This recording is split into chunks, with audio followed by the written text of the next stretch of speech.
Hello అండి, నమస్తే. ఇప్పుడు మాట్లాడే టాపిక్ వచ్చేసి Andhra Pradesh deputy chief minister Pawan Kalyan గారు ఫ్యూ డేస్ అగో కాకినాడ పోర్ట్కి వెళ్ళి స్టెల్లా ఎల్ పనామా అనే ఒక షిప్ని ఇన్స్పెక్షన్ చేసి దాన్ని సీజ్ చేయమని ఆర్డర్ ఇస్తే నిన్న కాకినాడ జిల్లా కలెక్టర్ ప్రెస్ మీట్ పెట్టి దాన్ని వెరిఫికేషన్ పర్పస్కి సీజ్ చేసామని చెప్తున్నారు. అంతే, వెరిఫికేషన్ పర్పస్కి. సో కంప్లీట్గా సీజ్ చేసి అక్కడ పెట్టేసేదానికి కాదు, దాని మీద యాక్షన్స్ కాదు. అందులో అసలు ఎంత ఏమున్నాయి, రైస్ ఎంత ఉంది, అది సీజ్ చేసే వెరిఫికేషన్ పర్పస్కే సీజ్ చేస్తున్నామనేసి, పీడిఎస్ రైస్ యొక్క వెరిఫికేషన్ కోసం సీజ్ చేస్తున్నామని నిన్న కాకినాడ జిల్లా కలెక్టర్ అయితే చెప్పారు. అందులో ఉన్న రైస్ వచ్చేసి దగ్గరగా 38,000 metric tons of PDS rice ఉన్నట్టు ఇన్ఫర్మేషన్ బయటకు వచ్చింది. బట్ అఫీషియల్గా ఎంక్వైరీ చేసిన తర్వాత అందులో ఎంత రైస్ ఉంది ఏంటిది అని చెప్పేదానికైతే కొంత టైం పట్టేలా ఉంది వెరిఫికేషన్ చేసేదానికి. తర్వాత ఇది వెరిఫికేషన్ టీం ఏదైతే ఉందో 5 మెంబర్స్ టీం ఉండబోతుంది. అందులో ప్రధానంగా ఈ కస్టమ్స్ అఫీషియల్స్ ఉంటున్నారు, తర్వాత పోర్ట్ పోలీస్ ఉంటున్నారు, కాకినాడ పోర్ట్ పోలీస్, తర్వాత revenue and civil supply officials. ఈ టీమ్ ఆఫ్ పీపుల్ కలిసి customs, port officials, revenue as well civil supplies డిపార్ట్మెంట్కి సంబంధించిన అఫీషియల్స్ అందరూ కలిసి స్టెల్లా ఎల్ పనామా అనే ఒక షిప్ని అయితే వెరిఫికేషన్ చేసేదానికైతే సీజ్ చేశారు. సీజ్ చేసి దాని మీద ఏదో భయంకరమైన యాక్షన్స్ తీసుకునేదానికి ఆస్కారాలు చాలా గ్రిమ్గా ఉన్నాయి. రీజన్ ఏంటంటే, ఒక షిప్ని సీజ్ చేయాలంటే ఫస్ట్ అండ్ ఫార్మోస్ట్ థింగ్ ఏంటంటే, అందులో స్మగ్ల్డ్ గూడ్స్ ఉండాలి, ఫుడ్ ఐటమ్స్ ఉంటే సీజ్ చేసేదానికి లేదనేసి కస్టమ్స్ అఫీషియల్స్ నుంచి వస్తున్న ఇన్ఫర్మేషన్.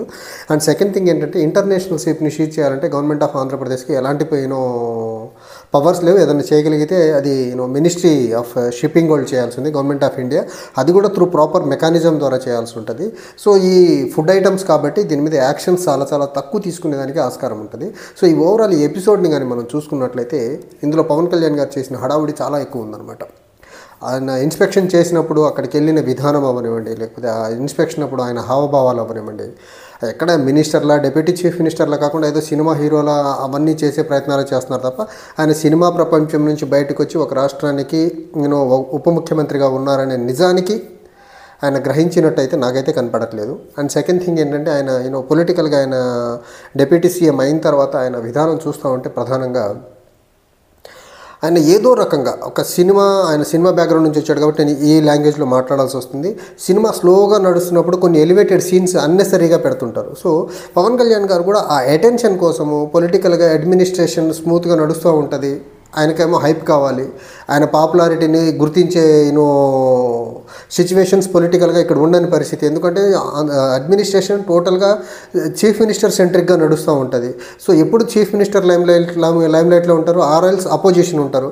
డిప్యూటీ సీఎం అనేది ఒక సెరమోనియల్ పొజిషన్ కూడా కాదు, అంతకంటే తక్కువ స్థాయి పొజిషన్ అది, అంత ఉండదు. అందుకనే డిపార్ట్మెంట్లో బీట్ హోమ్ మినిస్టర్ అవ్వనివ్వండి, లేకపోతే మన సివిల్ సప్లైస్ డిపార్ట్మెంట్ అవ్వనివ్వండి, ఇలాంటి డిపార్ట్మెంట్లో ఏలు పెట్టడాలు, ఆర్ఎల్స్ కొన్నిసార్లు కాంట్రవర్షియల్ స్టేట్మెంట్స్ ఇచ్చేయడాలు, లేకపోతే కొన్నిసార్లు మాలలు వేయడాలు, ఇలాంటివి ఆయన ఏంటంటే పర్టికులర్గా పొలిటికల్గా అటెన్షన్ మొత్తం ఆయన సైడు ఒకసారి కాకపోతే ఇంకోసారి వచ్చేలా చూసుకునేదానికి ఇలాంటి పనులు చేస్తున్నాడు అయితే అర్థమవుతా ఉంది.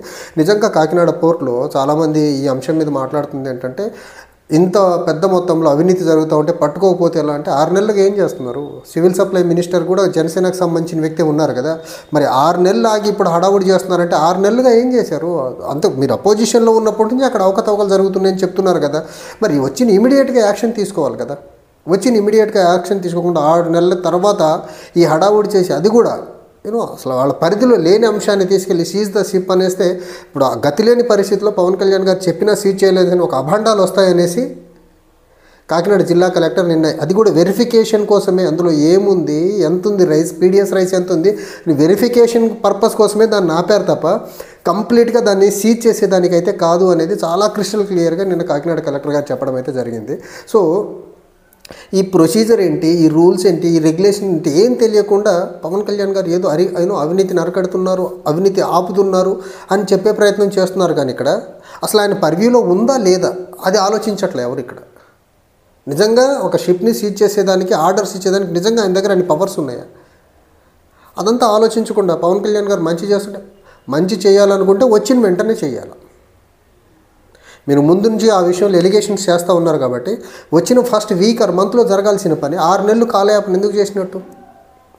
అంటే ఇప్పుడు అపోజిషన్ పార్టీ వాళ్ళు చెప్తున్నారు, ఇప్పుడు రూలింగ్ టీడీపీ పార్టీకి సంబంధించిన వాళ్ళ వ్యక్తులు షిప్పులు పక్కన వెళ్తూ ఉంటే వాటిని టచ్ చేయకుండా ఓన్లీ అక్కడ వేరే షిప్ని ఆపడం వెనుక దాని అంతర్యం ఏంటని అడుగుతుంది. దాని దగ్గర రూలింగ్ కోalition నుంచి సమాధానం కూడా లేదు. సో అది అనాది కాలంగా రూలింగ్లో ఏ పార్టీ ఉన్నా జరుగుతున్న కార్యక్రమం అది. అండ్ ఇక్కడ ఇంకోటి మనం పీడిఎస్ రైస్ని ఇంకోలా చూడాల్సింది ఏంటంటే, పీడిఎస్ రైస్ మీరు పబ్లిక్కి ఇస్తున్నారు, ఆ పబ్లిక్ ఆ రైస్ తినకుండా వేరే వాళ్ళకి అమ్మేస్తున్నారంటే ఎంత దారుణమైన రైస్ ఇస్తున్నారో కూడా ఆలోచించాలి కదా. అసలు ఇంత పెద్ద మొత్తంలో రైస్ ఎక్స్పోర్ట్ చేసి అంత పెద్ద మొత్తంలో రైస్ ఆంధ్రప్రదేశ్ నుంచి దొరుకుతూ ఉందంటే, ప్రభుత్వం పీడిఎస్ ద్వారా ఇచ్చే రైస్ ఎంత దయనీయంగా, ఎంత దారుణంగా, ఎంత తినేదానికి వీలు లేని రైస్ అనేది ఆలోచించట్లేదు చూడండి. ఫస్ట్ మీకు కుదిరితే పీడిఎస్ ద్వారా డిస్ట్రిబ్యూట్ చేస్తున్నటువంటి రైస్ ఏదైతే ఉందో ఆ బెనిఫిషరీస్ తినేలా అలాంటి రైస్ ఇవ్వండి. అంతేగాని బెనిఫిషరీస్ తినలేని రైస్ ఇస్తే వాళ్ళు అమ్ముకోక ఏం చేస్తారు? అందులో న్యూట్రిషన్ వాల్యూస్ ఉండవు, క్వాలిటీ ఉండదు, ప్రాపర్ స్టాండర్డ్స్ ఉండవు. ఏం తింటారు అలాంటి రైస్ని? ఫస్ట్ రైస్ స్టాండర్డ్ మీరు ప్రాపర్గా ఇవ్వగలిగితే అసలు వీళ్ళు అమ్ముకోరు కదా బెనిఫిషరీస్. వాళ్ళకేమీ డబ్బులు ఎక్కువ అమ్ముకోవట్లా, తినడానికి వీలు లేని రైస్ కాబట్టి దాన్ని అమ్ముకుంటున్నారు వాళ్ళు. అండ్ మీరు చూస్తే రూరల్ ఏరియాస్లో పీడిఎస్ రైస్ ఒక పక్క వాళ్ళు పీడిఎస్ ఆ రేషన్ కార్డ్ హోల్డర్స్ తెచ్చుకొని తర్వాత వేరే వాళ్ళకి అమ్ముకుంటారు. వాళ్ళు అలా అమ్ముకుంటా అలా అవుతుంది. అది ఏదో గవర్నమెంట్ మొత్తం పీడిఎస్ నుంచే డైవర్ట్ చేసి పంపిస్తున్నట్టు, అది వైసీపీ ప్రభుత్వం అలా చేసినట్టు ఒక మాయా ప్రపంచం చూపించే ప్రయత్నం చేస్తున్నారు తప్ప, ఇది యాక్చువల్గా పీడిఎస్ ఎవరైతే బెనిఫిషరీస్ ఉన్నారో బెనిఫిషరీస్ దగ్గర వచ్చిన రైస్ని కూడా విలేజ్లో ఉన్న రిటైల్ ట్రేడర్స్ కొనుక్కుంటున్నారు. ఆ ట్రేడర్స్ దగ్గర నుంచి అలా సర్క్యులేట్ అవ్వకుంటుంది, పైకి వస్తుంది మళ్ళీ రిటర్న్లో. ఎందుకు వస్తుంది? అది పీడిఎస్లో ఇచ్చే రైస్ తినేదానికి వీలుగా లేదు, అది గ్రహించట్ల వీళ్ళు. సో పవన్ కళ్యాణ్ గారు ఓవరాల్గా ఈ ఎపిసోడ్ మొత్తంలో ఆయన రికగ్నిజేషన్ కోసం కొన్ని పనులు చేస్తున్నారు.